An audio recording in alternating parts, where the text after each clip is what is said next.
Okay, let's continue.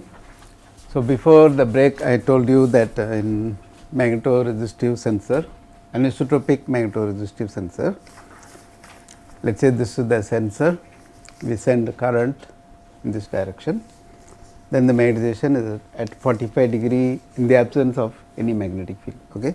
So, the current and the magnetization makes 45 degree angle. So, I told you one type of field will force this magnetization to be perpendicular to the current. Then another type of magnetic field will force the magnetization to be parallel to the current. Okay. So, sometimes the students ask, suppose this field is strong, right, this should be even tilted like this. Okay. So, there is this possibility, if the magnetic field is very strong, it can even force this magnetization to point like this. So, in that case we will be going from low resistance to low resistance, we will not be able to read the high resistance. Okay. That possibility exists if the magnetic field is very high, but in reality the magnetic field produced by the magnetic recording head is magnetic recording media is not very high, around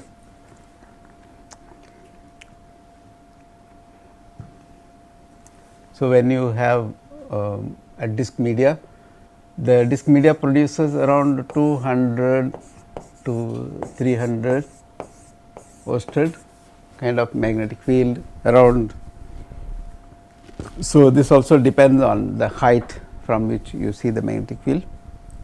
So, this magnetic field is not that high to flip this magnetization all the way down. Okay. So, we always go from low resistance to high resistance. Okay. So, only this kind of change happens. So, in the absence of field you are here, in the presence of one field you go this way, in the presence of another field you go this way.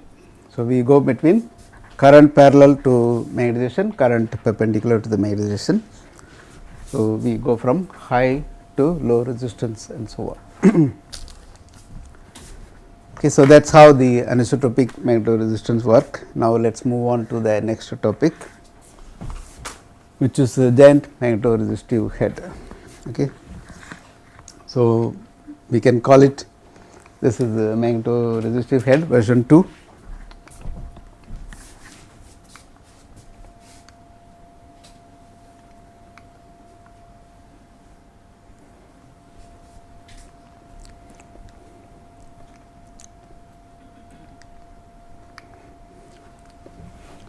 Okay, so, many of you might have known Peter Grunberg and Albert Fert. These two professors discovered the concept of giant magnetoresistance.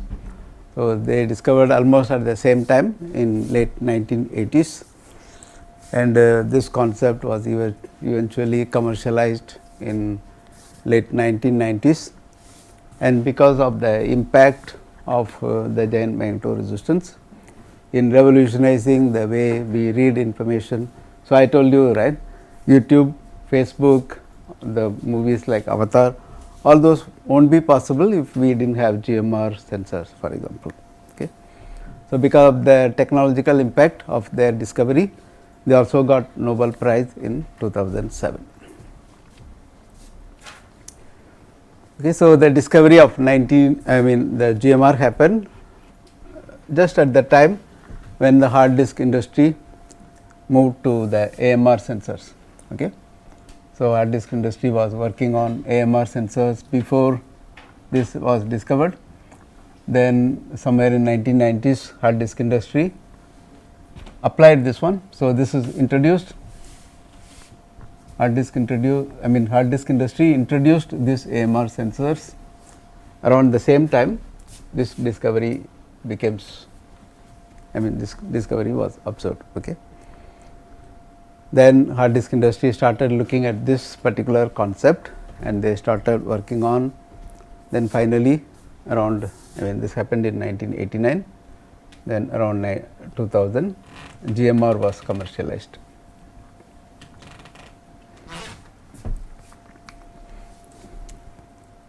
So, before I discuss what is GMR, I also want to give you some flavor of how research works.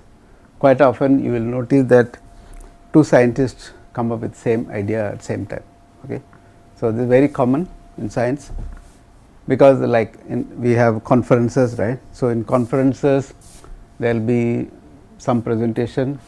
So, you let us say you go and listen to a certain presentation, that will trigger maybe same idea to two different professors. So, they will go back to their lab and work on that particular concept.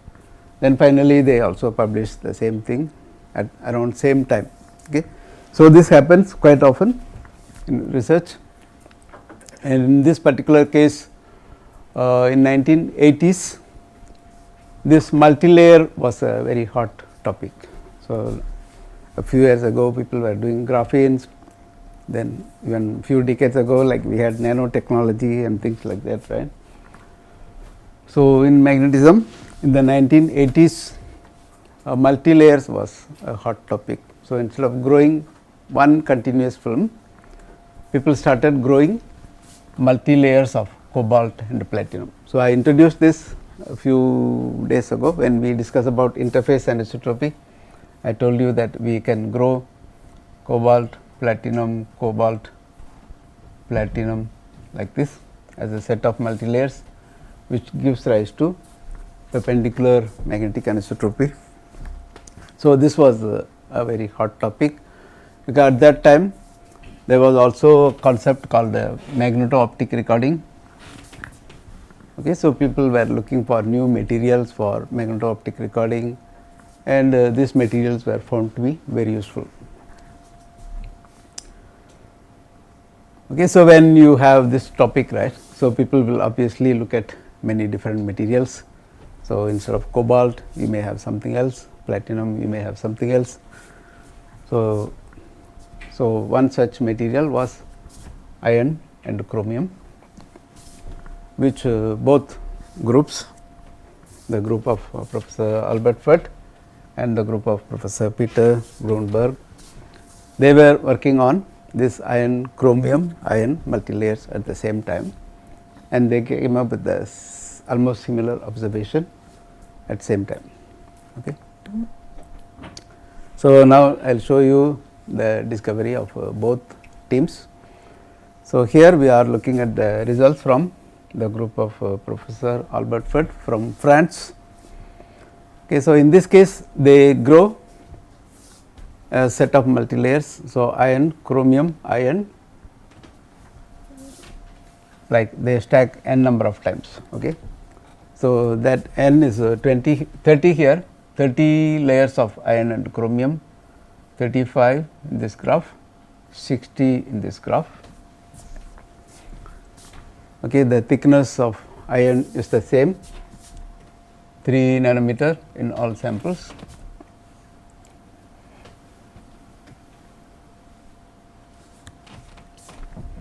And the chromium is different, here is 18 angstrom, here is 12 angstrom, here is 9 angstrom. Okay, so, they have 3 different types of multilayers, and they measure the resistance of this device as a function of magnetic field. Okay, so, what they observe is that the resistance is high when the magnetic field is 0, and if you increase the magnetic field, the resistance drops. Okay. So, for this particular set, the resistance drops to this value. For the second set, the resistance goes to this value. For the third set, where we have 60 bilayers, the resistance drops to even larger value. Okay. So, if you look at this difference, so this is almost like 100% change. The change in the resistance as a function of magnetic field is around 100%. Okay, so, this value is very large. So, I told you in permalloy we have anisotropic magnetoresistance, which is around 2%.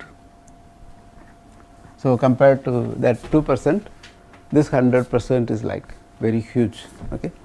So, that is why they call it giant magnetoresistance. Okay, to show that this value is very large compared to the normal anisotropic magnetoresistance that we have. Okay, so this is the result they get. Okay. So, many of us get result, but we also should explain it why it happens in a convincing manner. Okay, so, this group as well as the group of Peter Grunberg explained this result, that when you do not apply any magnetic field, you observe high resistance. Okay, this is because at this particular field, the magnetization of the ferromagnetic layer, the two neighboring ferromagnetic layers are anti-parallel. For example, if the magnetization of this layer is pointing towards right, then the magnetization of the neighboring layer is pointing towards left, and so on. Okay, so, if you have 60 layers, so all these layers will have one pointing towards right, one pointing towards left, then right, left, and so on. Okay. So, the neighboring magnetization are anti-parallel in direction in the absence of a magnetic field.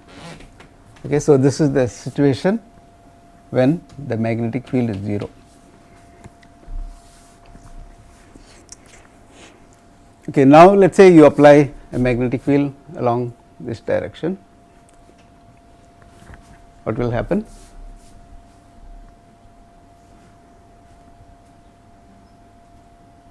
What will happen? Why everyone is quite? Okay, so at very large magnetic field, all magnetization will point in the same direction. Okay, so if H is very large,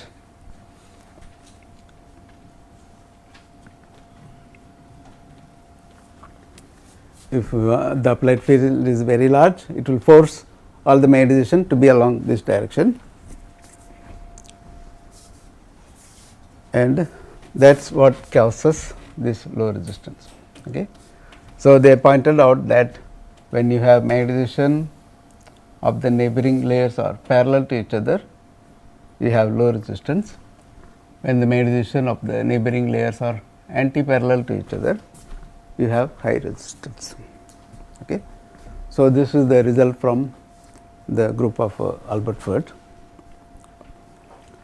You will see almost similar result observed by the group of Professor Grunberg. So, here they do not have 60 layers or 30 layers, they just have 3 layers. Okay. 1, 2, 3. So, the ferromagnetic layer is iron, the second ferromagnetic layer also is iron, and the layer in between is chromium. Here again they see similar result. When the magnetic field is 0, resistance is high, and when the magnetic field is large, resistance is low, and again when you apply magnetic field in the other direction and when it is large, you see low resistance. So, in their paper they clearly show what happens. So, at 0 field the two magnetization are anti-parallel, and at very large field they are parallel to each other. Okay. So, all these results indicate that when you have two ferromagnetic layers separated by some spacer, and if the magnetization are parallel, you have low resistance, and if the magnetization are anti-parallel, you have high resistance. Okay, both results are similar, only thing is the sample structures are different between the two groups. Okay. Another difference is that this observation was carried out at 4 Kelvin or some low temperature. I do not remember the exact temperature, but somewhere at low temperature, whereas this observation from the Peter Grunberg's group is at 300 Kelvin. Okay. So, So, this is the concept of giant magnetoresistance.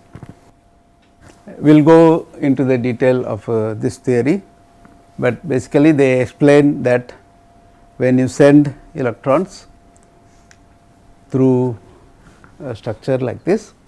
So, you have layers of two different magnetization and the electrons undergo some spin dependent scattering. Because of the spin dependent scattering, you see these different effects. So, when the magnetization are parallel, the spin dependent scattering is less, you have low resistance, and the magnetization or anti-parallel spin dependent scattering is more, you have high resistance. Okay. So, there is some theory to it, which we will discuss tomorrow. So, basically you have majority electron, minority electron, and when the magnetization are parallel, majority electron does not get scattered much, the minority electron gets scattered, and when the two layers are anti-parallel to each other, both majority electron and minority electron get scattered. So, you have high resistance. Again, I am using lot of jargon like majority electron, minority electron without defining what they are, but we will learn those things tomorrow. So, today I am just yeah. How do we ensure anti-parallel magnetization in the two ferromagnetic layer when coercivity is field is 0? There is going to be some discussion on this, maybe I will discuss another day. So, I have some slides on synthetic antiferromagnetic coupling, I will discuss that later.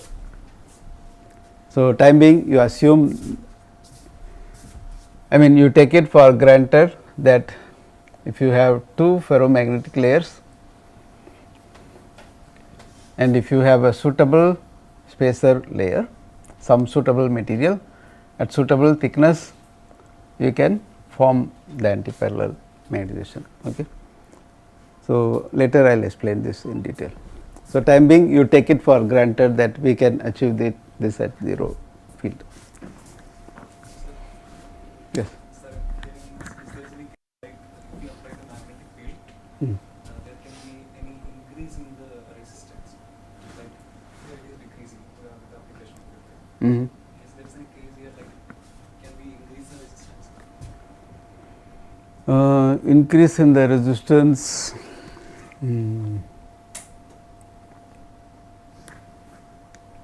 In this case, for example, this is the ground state.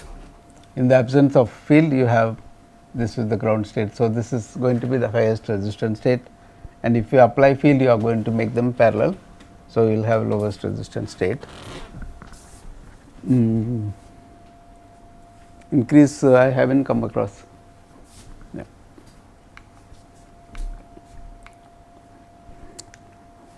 Okay, so this is basically the concept. We'll learn the theory more, in detail tomorrow, but just for time being, you just put it in your brain that there is some spin dependent scattering of electrons, and this spin dependent scattering is larger for both type of electrons when you have anti-parallel spin. So, you have high resistance. Okay, so, when they are parallel to each other, the scattering is larger for the minority electrons, whereas the majority electron does not get scattered. So, their resistance is low. Okay.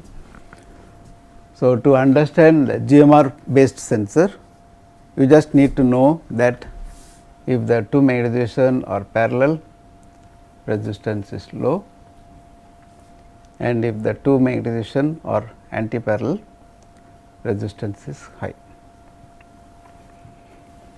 Okay. So, for time being you only need to know this one. Okay. All the other things we will discuss tomorrow. Okay. Slide 33 is not mentioned as a lesson on WhatsApp. Slide 33. While magnitude of magnetoresistance decreases with decrease in the thickness of chromium layer. Decrease in the thickness of chromium layer. Here in this paper. Here the magnetoresistance is increasing when you reduce chromium. So, here is 18, chromium is 18 angstrom, 12 angstrom, 9 angstrom. The magnetoresistance is increasing, right? This difference is increasing when you reduce the chromium thickness. Okay, so why is it?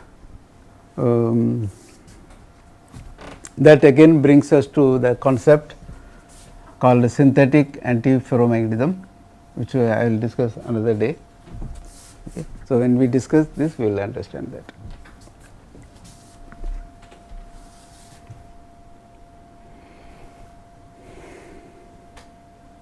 Okay, so just keep this in your mind.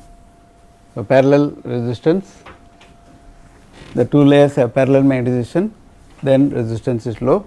If the two layers have anti-parallel magnetization, resistance is high. Okay. So, time being, this is all you need to know to understand the GMR sensor. This again we will discuss another day. So, let us discuss some questions.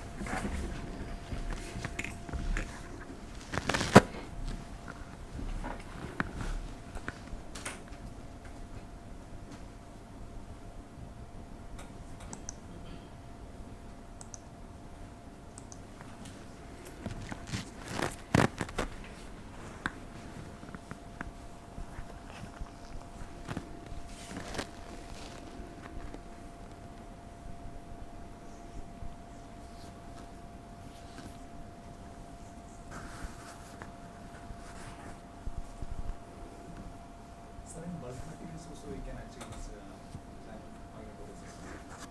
magnetoresistance. Bulk material, there is something called colossal magnetoresistance, people have reported.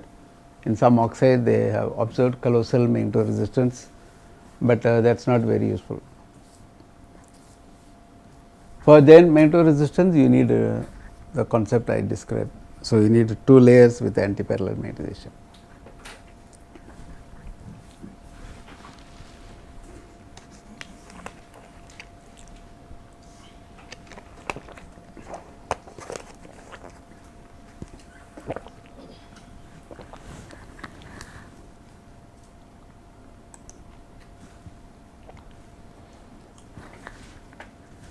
Okay, many of you are right. So, we need at least 3 layers. So, I told you iron, chromium, iron. So, we need at least 3 layers. Okay. So, 2 is wrong.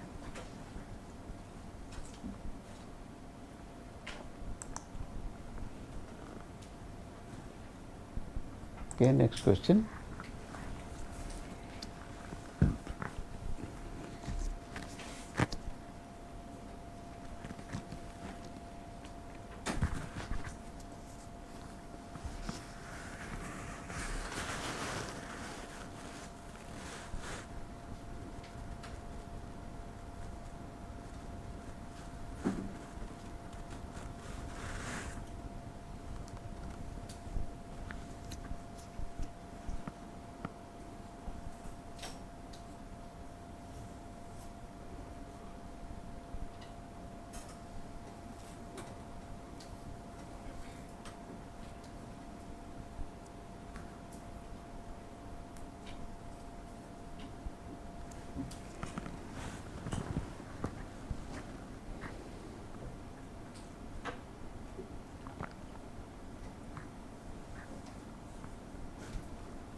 Even for this question there are some wrong answers, so I do not understand. Very simple question, I kept repeating many times that if the magnetization are parallel, the resistance is low, magnetization anti-parallel, resistance is high. So, it is a very simple question. Okay, next one.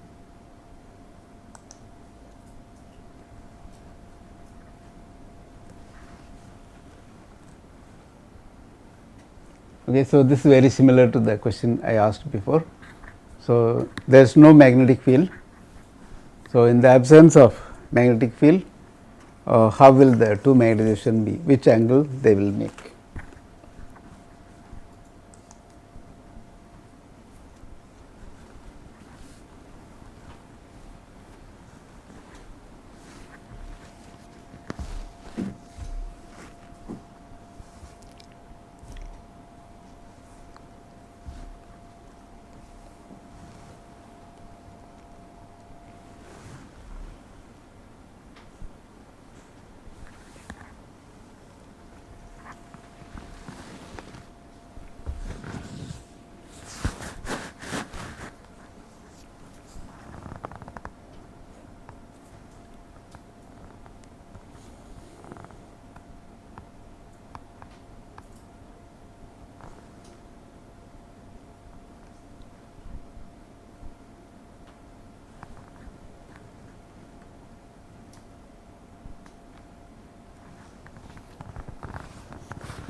Okay, many of you are wrong, but I won't blame you because this is not a easy question.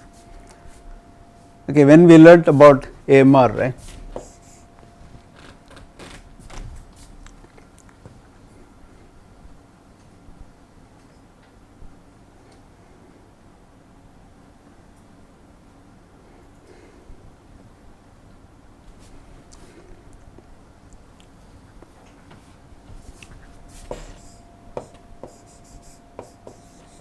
So, when we learnt about AMR,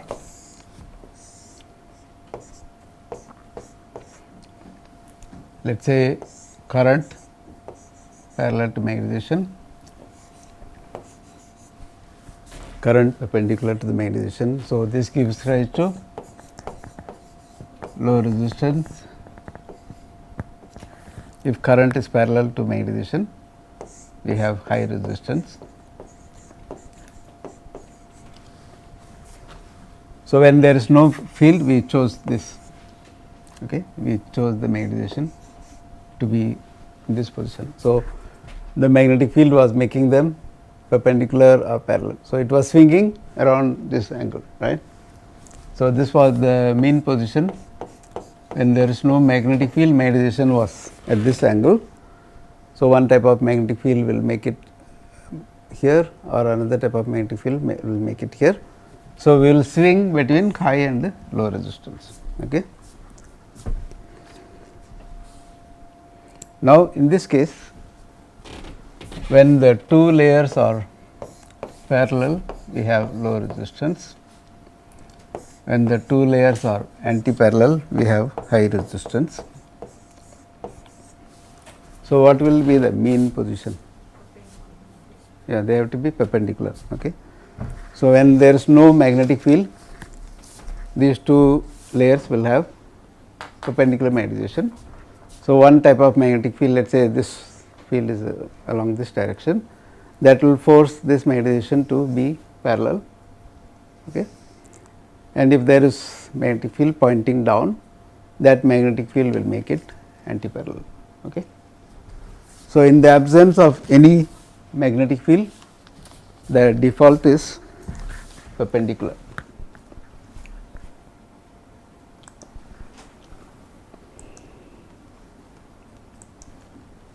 Oops, sorry. So, the correct angle is perpendicular. So, when there is no magnetic field, the two magnetization are like this. So, one magnetic field will make it parallel, low resistance, another magnetic field will point them anti-parallel, high resistance.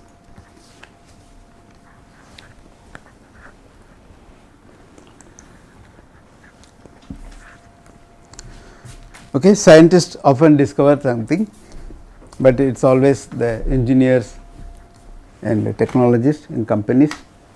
They make a discovery into a product, usable product. Okay.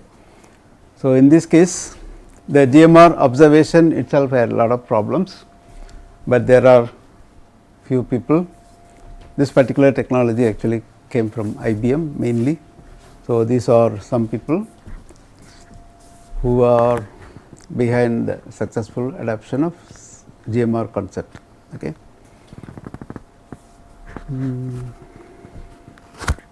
So, this is one technology that became a product within very near future. I mean, just after 10 years of discovery, this was a useful product. Okay. You take graphene for example. Okay. Graphene was discovered somewhere in 2005 or 6. They got Nobel Prize in 2011. Now is like 20 years. Still there is no great use of graphene yet. Okay. People hype a lot. On the other hand, this is some discovery that became useful within 10 years and it is a $20 billion market. Okay. So, I appreciate this technology a lot. So, this technology uses the discovery, but this group of people, they have to invent some novel methods to overcome some of the problem in the discovery. Okay.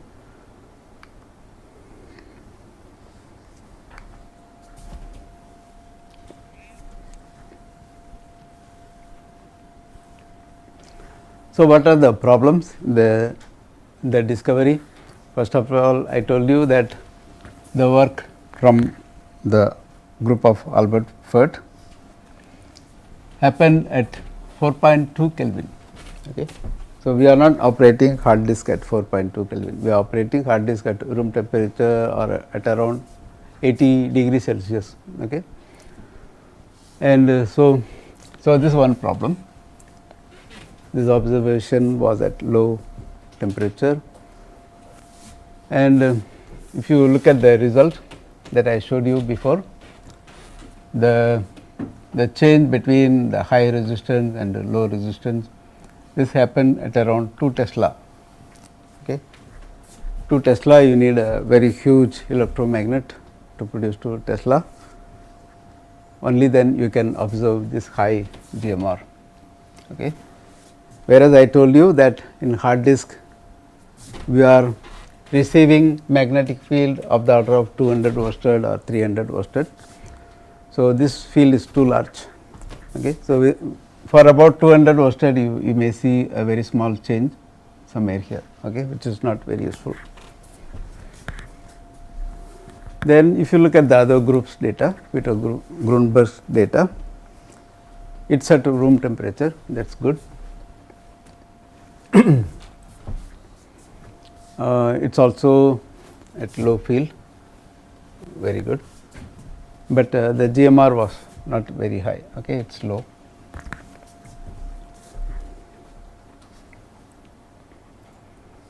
Okay, so these are some problems, and the other problem is like you have two ferromagnetic layers.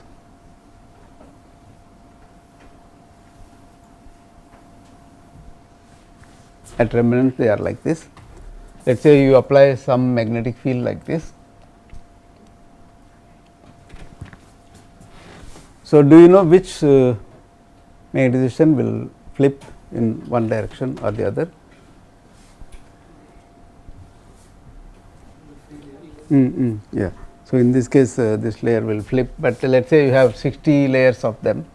Then anyway, in the case of reed sensors, we want to keep one of the layers magnetization to be always fixed,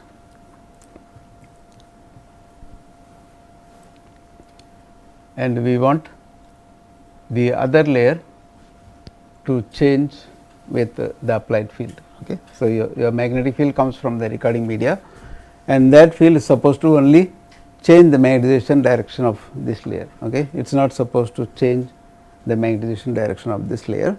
So, we want to keep this magnetization layer fixed. Okay. So, this was not discussed in the GMR discovery.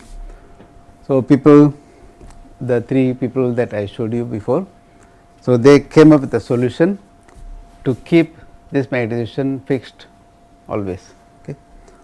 So, one of the layer magnetization will be fixed all the time, and only this one was either pointing this way or the other way, depending on the applied magnetic field.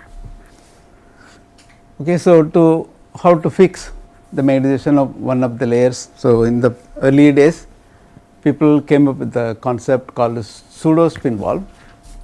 So, in this case what they do is they choose, they have two ferromagnetic layer, one of the layers had high coercivity, let us say this is a ferromagnetic layer 2, it has a high coercivity, and this ferromagnetic layer 1 has a low coercivity. So, when you apply magnetic field, only the ferromagnetic layer 1 will switch, this will be always fixed, and this concept is called a pseudo spin valve. Okay.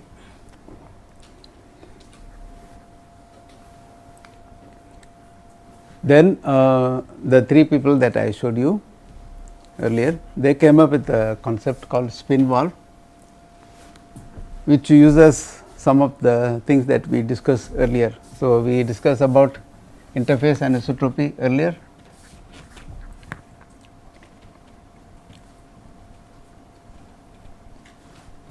So, I told you that when you have a antiferromagnetic layer in the vicinity of ferromagnetic layer, then you can have the hysteresis loop shifted in one particular direction. Okay. So, this one we learned briefly. So, this group of people, they used this concept of exchange bias to fix the magnetization direction of one of the ferromagnetic layers.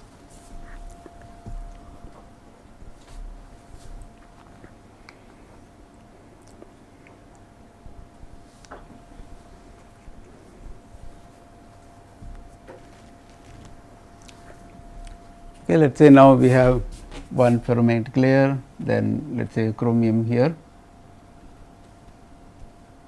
say iron for example, let us say this is again iron. So, the magnetization direction of this iron layer is always fixed in one direction, but only this is free. So, this magnetization will go either parallel or anti-parallel to this magnetization direction. So, this concept is called spin wall. Okay. Yes. Huh? Last thing is? Yeah, the one we learnt before, right? Sorry. So why the pseudo term is used? Pseudo spin wall, the term, I think it came later. The pseudo spin wall term came later. After, I mean, people first proposed this one, that you can have one layer to have a large coercivity, another layer to have smaller coercivity. So, this does not change the magnetization easily, only this will change. So, this was the first concept people proposed, but the problem is it was difficult to keep this fixed all the time, not that reliable to fix the magnetization. So, then people came up with the next concept. So, this is the first concept called spin wall. Then later when people refer to the other concept, they call it pseudo spin wall.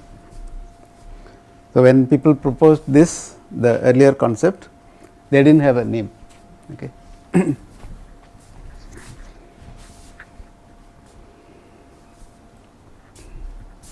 What is your question here?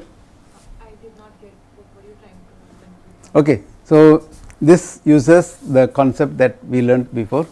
So, earlier we learnt that if you have a ferromagnetic material in the vicinity of antiferromagnetic material and we have certain recipe. So, once we have that recipe, we know that you will have this hysteresis loop, then there is only one remnant direction, right. So, that let us say that remnant direction is along this one. Okay. Now, let us say on top of this iron, let us say this iron or cobalt whatsoever, on this ferromagnetic layer you deposit some spacer layer and another ferromagnetic layer. So, whenever you use this particular system, the magnetization of this layer is always going to be fixed. Okay. So, we use the term pinned. Okay. I mean, there are many terms people use. So, people use the term pinned, fixed.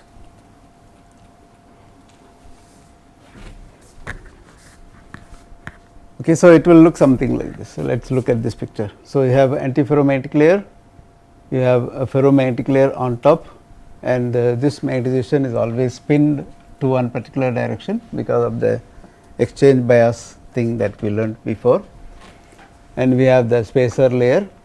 Now, we have another ferromagnetic layer. So, here you see two arrow direction, basically to represent, if you apply magnetic field along this direction, magnetization will point towards right. If the magnetic field is pointing towards the left, magnetization will point towards the left.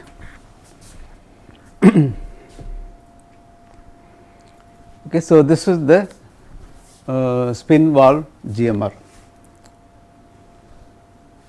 Okay, so in this case, you fix the magnetization direction of one of the layer using this exchange bias concept,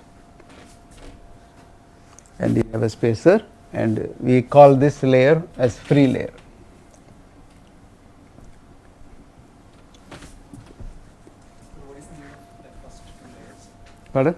So what is the need for the first two layers? So layer and Okay, so in GMR, how many layers you need? 3 layers, right? So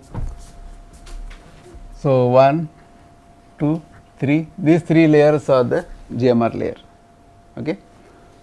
So you want to keep the magnetization direction of this layer to be fixed at one direction all the time. Okay. So to keep this layer frozen at one direction, we use this antiferromagnetic layer. Okay, so do you remember the lectures about the exchange bias we learned? So if you have a ferromagnetic antiferromagnetic layer, the ferromagnetic layer magnetization is pointed towards one direction. So to achieve that, we introduced this 4th layer.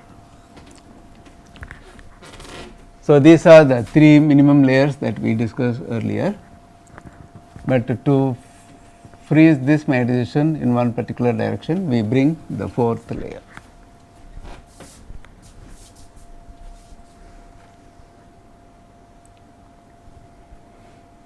Any other question?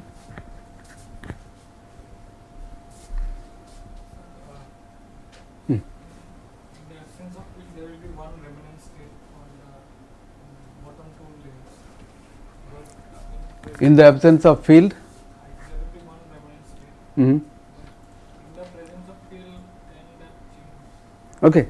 So this is the question that I asked before. So let's say the pinned layer, layer 1 is pointing along this direction. The free layer is wait,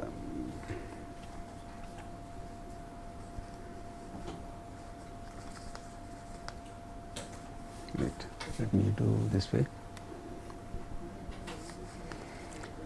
Okay, let's say this is the magnetization direction of the pinned layer. So it's going to be fixed all the time. Okay, I am not going to change the direction. Free layer is pointing in this direction in the absence of field. So at remnant state, it's like this. So if the free layer sees a magnetic field from the bottom, it will go like this. So you have parallel magnetization, low resistance.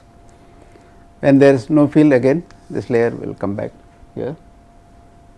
And when there is a magnetic field in the down direction, it will be like this, anti-parallel. Okay, so the free layer is always going like this.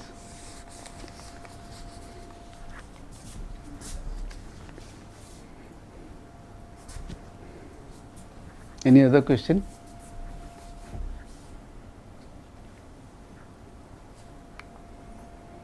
Okay, so in this picture it's even more clear. So here, for example, this is the pinned layer. Pinned layer magnetization is pointing in this direction. Free layer magnetization is along this direction in the absence of a field. Okay, you see that they are 90 degree with respect to each other, and if there is a magnetic field along this direction, it will change the magnetization direction of this layer from A to C. Okay, if it goes from A to C, it will be the resistance is here, and if the magnetic field is pointing up, then it will force this magnetization to go from A to B. Going from A to B is here. So you can see the resistance is changing along this line.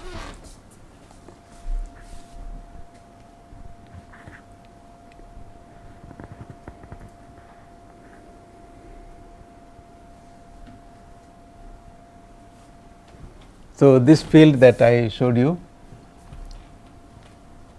the down direction or up direction, is coming from the recording media. So we learned that in recording media we have magnetization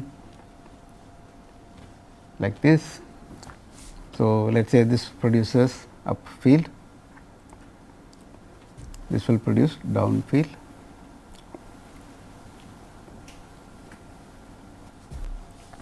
No field here, here again up field.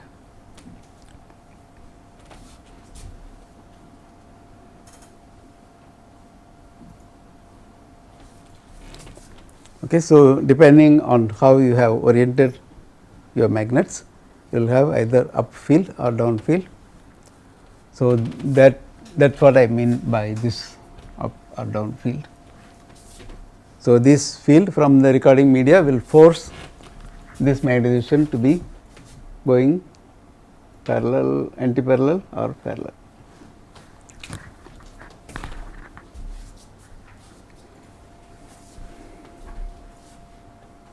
Okay, any more questions?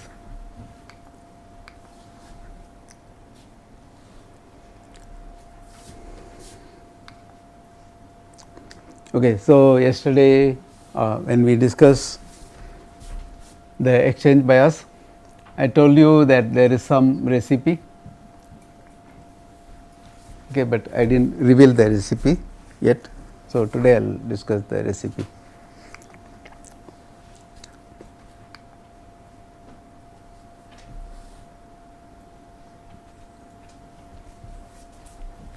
Okay, so this is the recipe for how to get exchange bias. Okay, so let us say you do sputtering, for example. So, you take a piece of substrate, you grow antiferromagnetic material at first, then you grow ferromagnetic layer at the next layer. Okay, now you have created an interface of ferromagnetic and antiferromagnetic material. Okay, so you have finished the deposition. Now you do annealing. Annealing means what? Annealing means heating your sample at certain temperature for certain period of time. Okay, so you anneal this particular stack at certain temperature. So this temperature is less than the Curie temperature of the ferromagnetic material. So, you know that ferromagnetic material has a Curie temperature and the antiferromagnetic materials have a nil temperature. Okay. So, your temperature, annealing temperature TAN should be more than the nil temperature, but it should be smaller than the Curie temperature of the ferromagnetic layer. For example, let us say the ferromagnetic material has a Curie temperature of 900 degrees Celsius. Oops. And the antiferromagnetic material has a nil temperature of 300 degrees Celsius. Okay. Then you will choose the annealing temperature of around 350 degree Celsius, something like this. Okay. So, now this temperature is more than the nil temperature, this temperature is less than the Curie temperature. So, why we do this? We choose this temperature because we do not want this temperature to affect the ferromagnetic materials property. So, ferromagnet will be still ferromagnet below this Curie temperature. Okay. So, at this 350 degrees Celsius, ferromagnetic material remains ferromagnetic because we are far away from the Curie temperature, but 350 degrees Celsius is more than the nil temperature of antiferromagnetic material. So, at this temperature antiferromagnetic material will be what? Paramagnetic. Okay.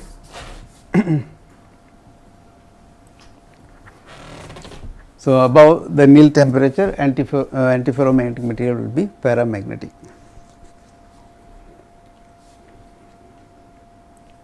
Okay. So, now we are annealing this sample, then we apply certain magnetic field.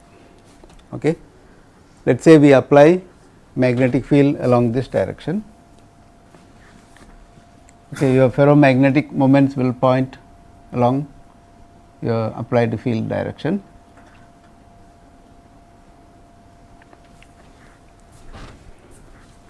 Okay, now we start cooling the sample.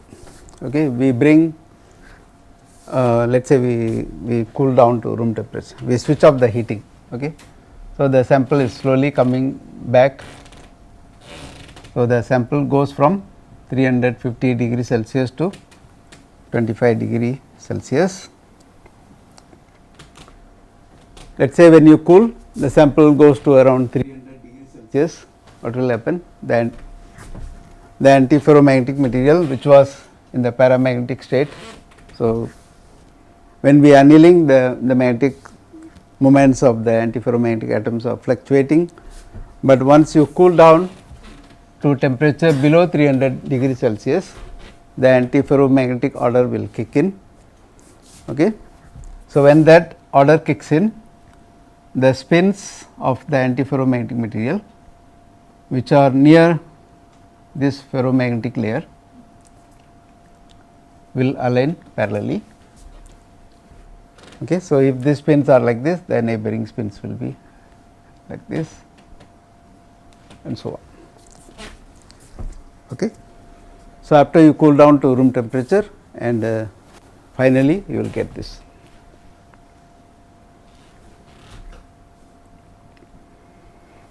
Okay. So, this is for the case where the magnetic field is applied along this direction. So, if I plot the hysteresis loop of this sample, how will it look like?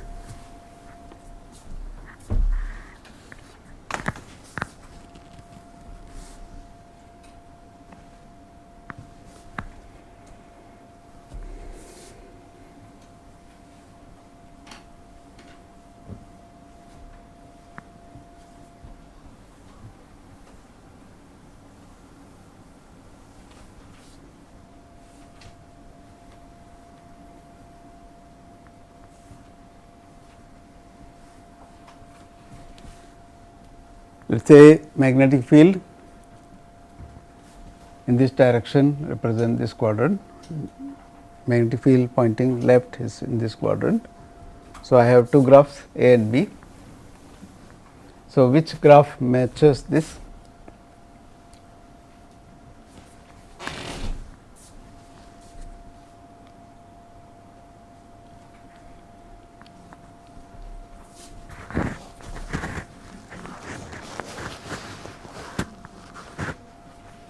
Which A, I mean this one corresponds to the hysteresis loop A or B? Which one? A. Okay. No, it is A. Okay. Because your remnant magnetization is pointing along this direction. Okay. Your applied field is along this direction, remnant magnetization is pointing along this direction, which is this case. Okay. Suppose during this whole thing, whole process, I anneal in the presence of a magnetic field, apply in this direction. Okay, then I cool down, then finally my spins will be frozen in this direction. Okay. So, that will lead to B.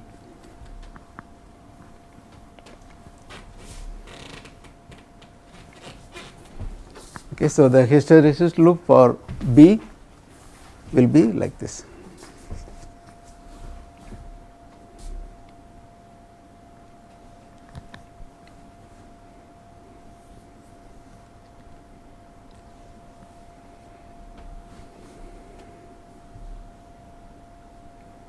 Okay, so, this is how we pin the magnetization of the ferromagnetic layer. So, once you do this one, this layer is called pinned layer, because the magnetization of this layer is going to be always pinned to one particular direction, either pointing towards right or left.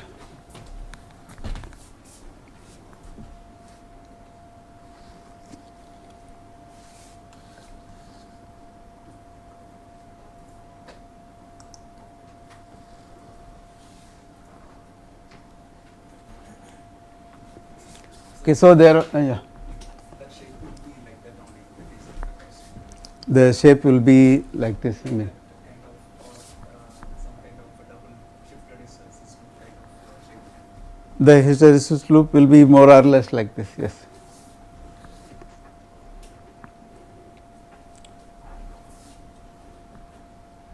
Okay, let me show you another case, for example.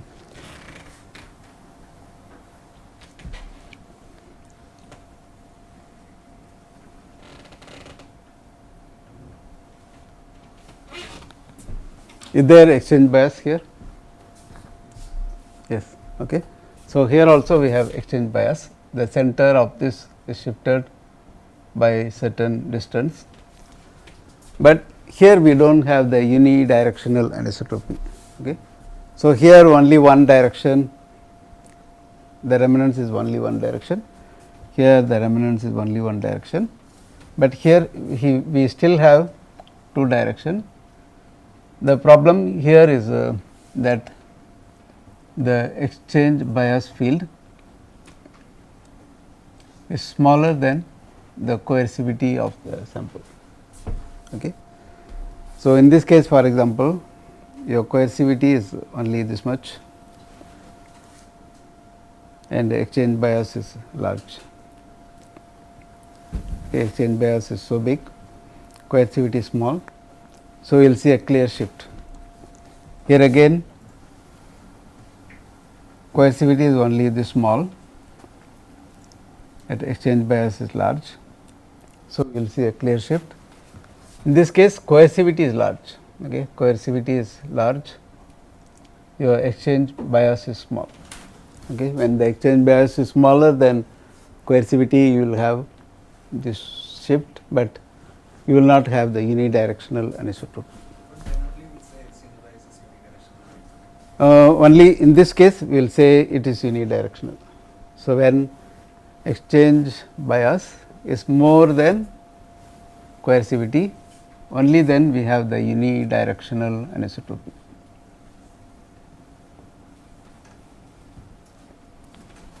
Okay. So, in this case you will not get, quite often this is useless. Okay. So, practical application this is useless. So, you have to either increase the exchange bias or you have to reduce the coercivity, so that you can observe this.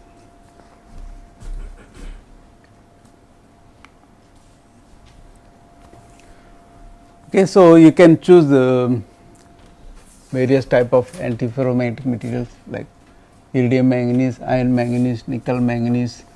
So, there are many types of antiferromagnetic materials, but mostly for industrial applications people use iridium manganese with some chromium substitution, a little bit of chromium they add to improve the corrosion performance,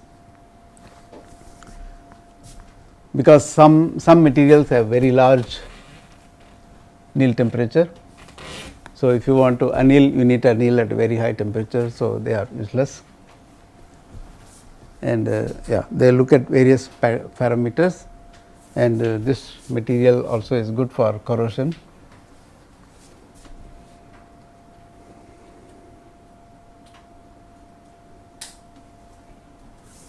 And you want this to be thinner. Okay. So, because of various such reasons, this is the most favorite material for exchange bias.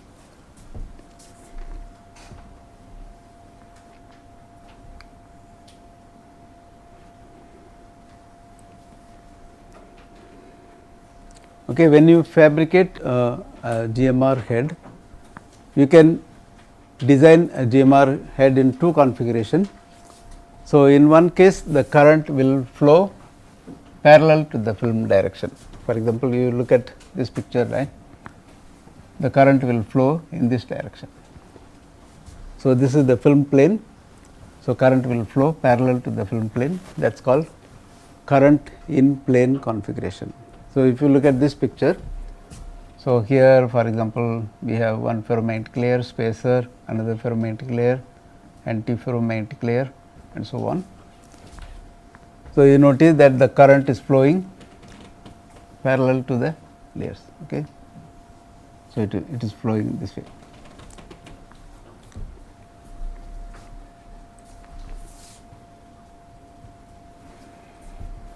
So, this is called current in plane configuration. So, in this case we need some insulators. Okay. So, this is one insulator,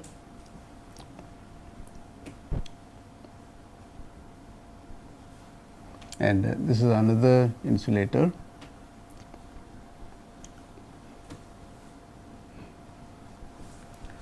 Why do we use this insulator? Because we are using these shields. You remember I introduced this shield before. So, these shields are like pomalloy or some kind of ferromagnetic material, which are also metals. Okay.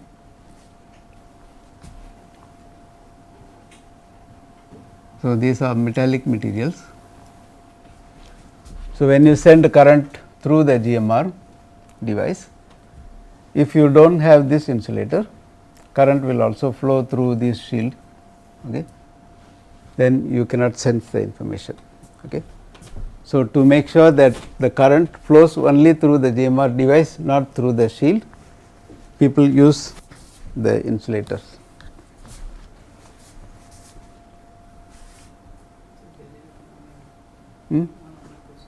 Okay. Exchange interaction length. What decides the critical thickness for the FM?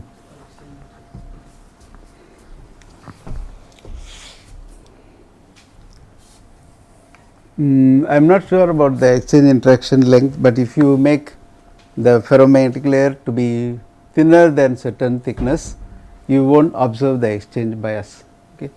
So, your exchange bias will become smaller than the coercivity of the ferromagnetic material, which is useless.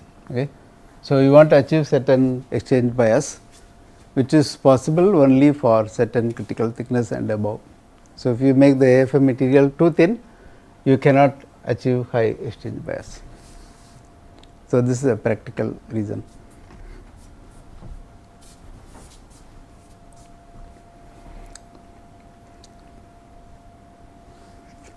Okay, so, this thing shows exactly what is happening. So, you have magnetization of the recording media, they generate magnetic field. So, this magnetic field is making the free layer magnetization to go parallel or anti-parallel to the reference layer. So, you have low and high resistance, and this is how the GMR is designed. So, you have GMR various layers here.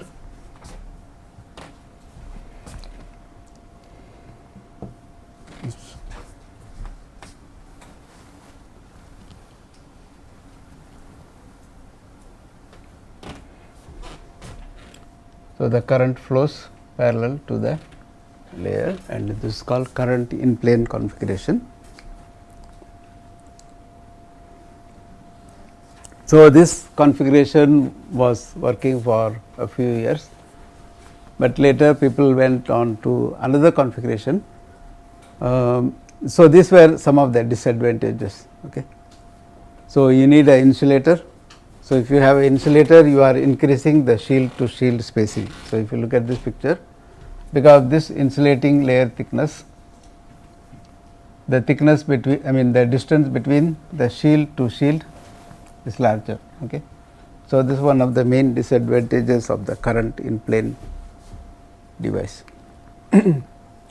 So, because those reasons, people came up with the GMR in current perpendicular to the plane configuration. So, here the plane means like you have one layer, one ferromagnetic layer, spacer, another ferromagnetic layer, antiferromagnetic layer, and so on. So, you have planes. So, current is now flowing perpendicular to the plane. So, that is called CPP configuration. So, here you do not need insulator. So, this is a metal contact, this is another metal contact. So, you are sending current through the metal, through the GMR and taking out that way. Okay. So, here you do not need insulating layer. So, the shield to shield spacing can be reduced. Okay. So, people use CIP first, then they transition to CPP, current perpendicular to plane configuration. Okay, let us do some question now.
Okay, I am totally disappointed with this answer. Okay, the loop B is very symmetric. Okay, there is no reason to say that it has exchange bias. Loop A has shifted. Okay, so it has shift. So there is exchange bias. So in this case, the exchange bias is smaller than the coercivity. Okay, that's why exchange bias is smaller than coercivity. That's why you don't see the unidirectional anisotropy. Still, still the pinning will be there, no? Yeah, pinning is there. Yes. So we can apply in spin walls, right? Spin wall devices. No. In pinwall, I mean in spin wall, you want to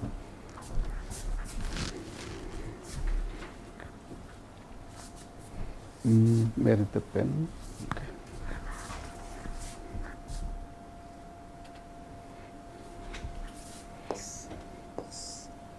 So in spin wall, you want to keep the magnetization of this layer always in one direction. Okay, you don't want this to be either this or this. No, we don't want that. We want this to be fixed in one direction all the time. So we don't want this loop. So in this case, you have both direction, right?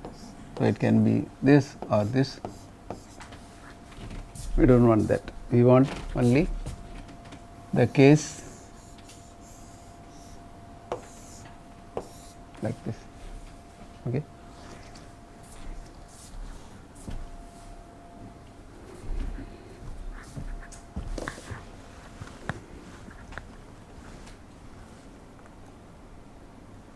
So,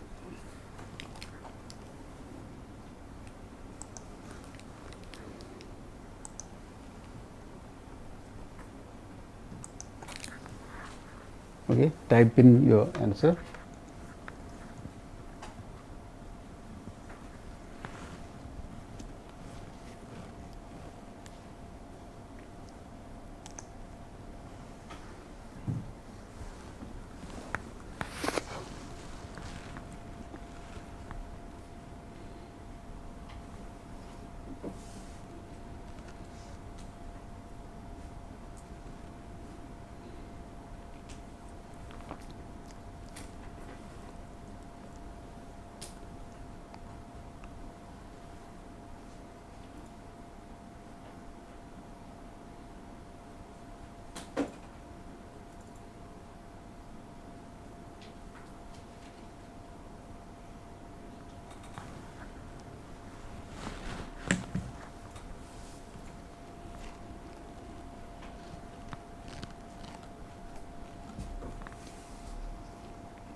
Okay, most of you have written current in plane and it's correct.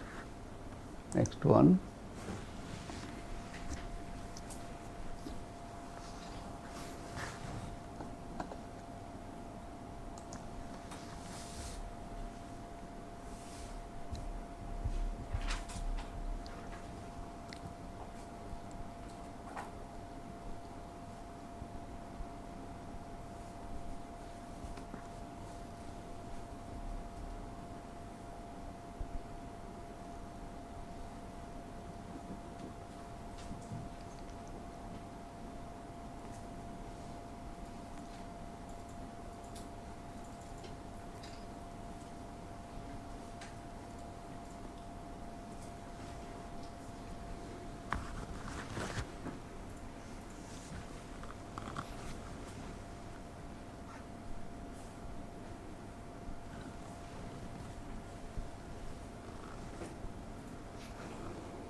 Okay, most of you have written current perpendicular to plane, which is correct.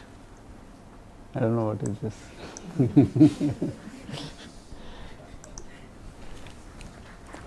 Okay, so I told you that CIP was used first, CPP came later. So you might wonder why not CPP from beginning? Why we should use CIP for some time, then why we should shift to CPP later? That is because this CPP configuration has its advantages only when you shrink the device size. Okay. So, we shrink the device size when we go towards higher and higher density. Okay. So, when your device size is larger, CPP does not have advantage, because the resistance of this device will be very low. Okay. So, you look at this one, when the diameter of the GMR device is around 300 nanometer, for example, the resistance of this whole device is so low that the high resistance and low resistance will be too small to detect. On the other hand, when you go down to say smaller sizes, 50 nanometer or something like that, now your resistance is around 10 ohms. So, the swing between the high and low resistance will be reasonable enough to detect. So, for very large device sizes, this configuration is not good. That is why people use current in plane, but once we go towards high density smaller devices, CPP becomes useful.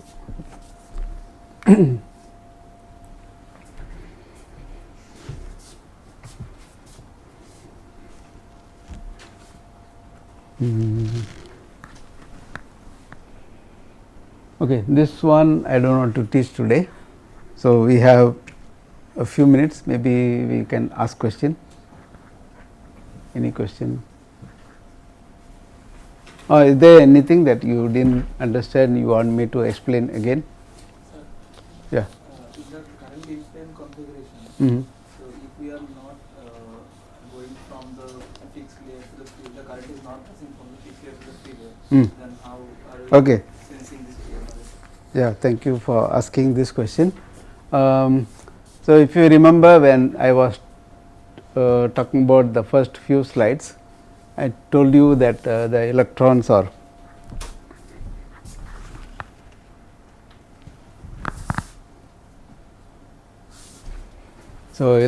not flowing like this, they go like this, right. So, even if there is no electric field, they are going around with a mean free path of around 10 nanometer, but if there is a electric field, they are going around like this. Okay. So, I told you that the mean free path is around 10 nanometer. Okay. So, now your GMR layers are, for example, your fixed layer may be say 5 nanometer, the spacer layer may be 2 nanometer, is another 3 nanometer. So, the electrons are not flowing through one layer. So, they are still going around like this. So, they go to all the layers before they go from one side of the device to the other side, they will go through both layers.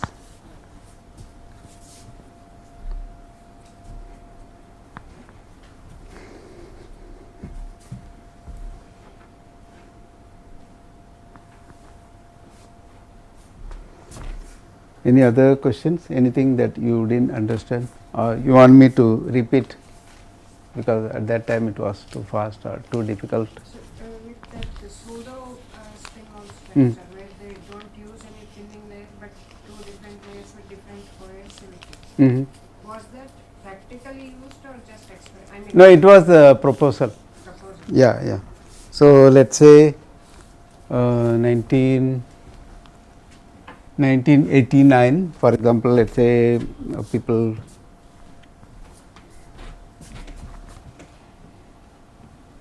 1989 was the discovery of GMR. Then people realized that when you have two layers, you do not know which layer will flip. So, they want to fix one layer. Then somewhere in 1993, people proposed the pseudo spin wall. So, by using different coercivity, you can fix one layer magnetization. But the spin wall concept came later, maybe 1995 or something like that. At that time, I was not following the spin wall closely, but I remember hearing spin wall somewhere between 1995 to 1997, somewhere there. So, this came slightly later than this. And also you know that this one came from university.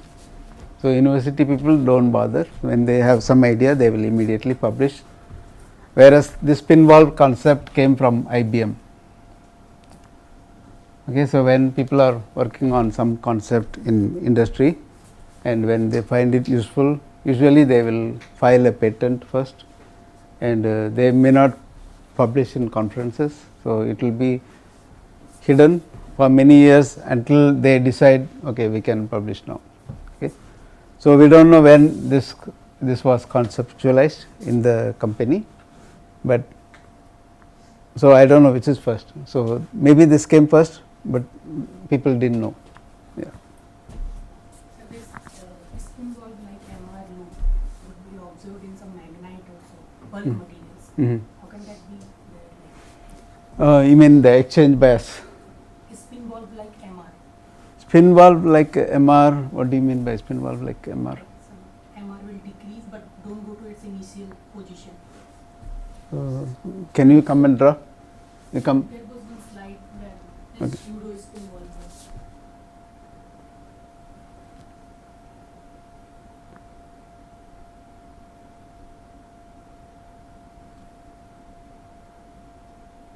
This one. This one, Was this bottom MR was. this one.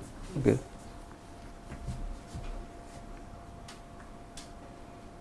So, you measure MR as a function of field, you see something like this, is it? Some magnite or martensite usual systems like MR source systems. So, it is a single material, Polycrystalline bulk. polycrystalline bulk. That may not be because of the screen, right?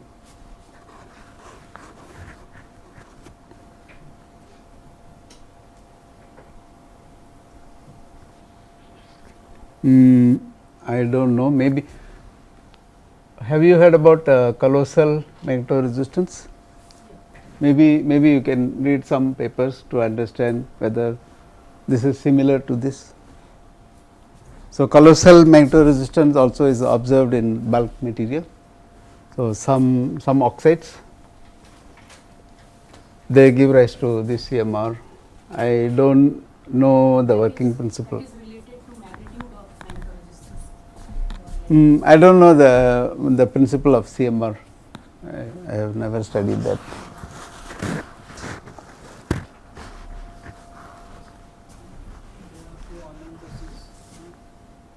To online question, okay. The first is will the defects caused by fabrication cause the significant change in the GMR? So, defects will increase the resistance. Okay, so, when your resistance get higher and higher, the relative change may not be good. Okay, so, usually the industry, they will try to achieve some number called RA. So, it is called resistance area product, resistance area product. Okay. So, they want to tune this resistance area product to certain value, and if you have defects, the resistance will increase. So, your RA will be increased. So, it is not good, it is not desirable. Then what is the other question? One more question, sir, here is that in the initial slides, Mhm. in the GMR case, if we are decreasing the chromium layer thickness, why the MR is increasing? What is the reason for it? Okay, that one I told you that we are going to discuss that in synthetic antiferromagnetism. So, let them wait until then. Why we want CPP? Why we want to move from CIP to CPP? Okay, so I told you that in CIP, in the case of current in plane, you need to introduce an insulating layer.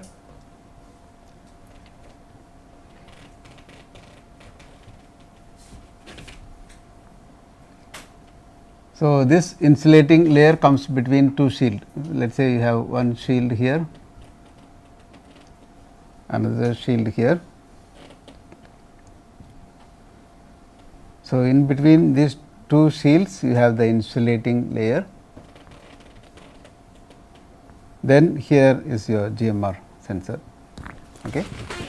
So, the insulating layer adds to the shield to shield spacing.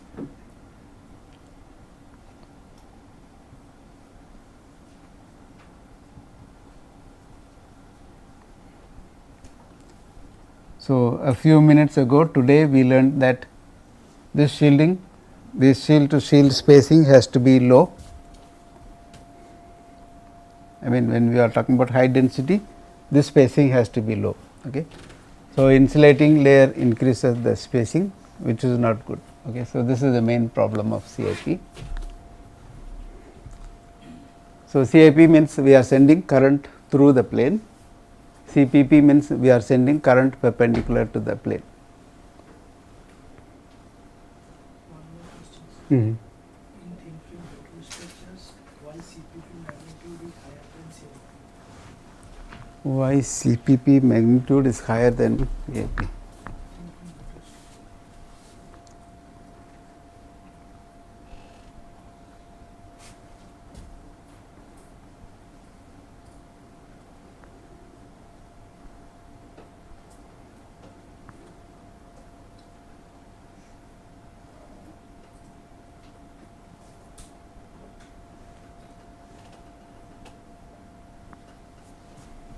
You mean this one? I really don't know. So, these are some prediction people did. I have no idea why.